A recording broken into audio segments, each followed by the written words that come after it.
Hello everyone. The next text genre is recount text. Jadi kita masih belajar tentang text genre dan kali ini kita akan membahas tentang recount text. Pernah nggak sih kalian baca teks dalam bahasa Inggris yang isinya menceritakan tentang pengalaman pribadi dari seorang penulis? Absolutely, kalian pasti pernah. Oke, jadi kalau kalian menemui teks yang menceritakan tentang pengalaman atau kejadian di masa lalu, disebut dengan recount text. Tujuan utama dari teks ini yaitu memberikan informasi dan menghibur pembaca. Ada 3 jenis recount text yang umum kita temui. Pertama yaitu personal recount. Personal recount menceritakan tentang pengalaman pribadi dari seorang penulis. Yang kedua, ada factual recount.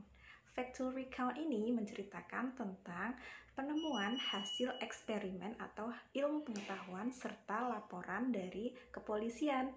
Kemudian yang ketiga ada imaginative recount. Nah, imaginative recount ini merupakan pengalaman atau kejadian masa lalu yang bersifat imajinatif. Maksudnya imajinatif berbeda ya dengan naratif. Kalau naratif benar-benar fiksi, tidak dilakukan oleh orang. Tapi kalau imajinatif dilakukan oleh orang, tapi fiktif atau tidak benar-benar terjadi. Next, kita akan membahas tentang struktur dari recount text.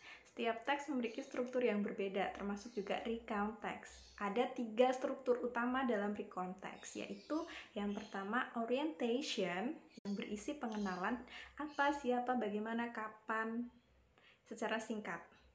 Yang kedua, ada event. Dalam event ini terjadi rangkaian peristiwa atau kronologis suatu kejadian secara runtut. Nah, yang ketiga ada reorientation. Reorientation ini adalah ulasan kembali semua cerita ataupun bisa berupa komentar ataupun kesan daripada penulis. Selanjutnya yaitu ciri-ciri dari recount text. Nah, ciri-ciri ini yang membedakan antara teks satu dengan teks yang lainnya.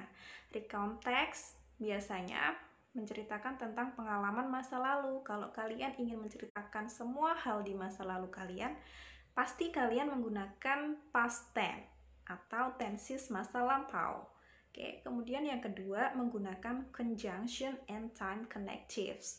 Oke, untuk conjunction and time connective and past tense I will explain for the next videos. So, wait for my next video.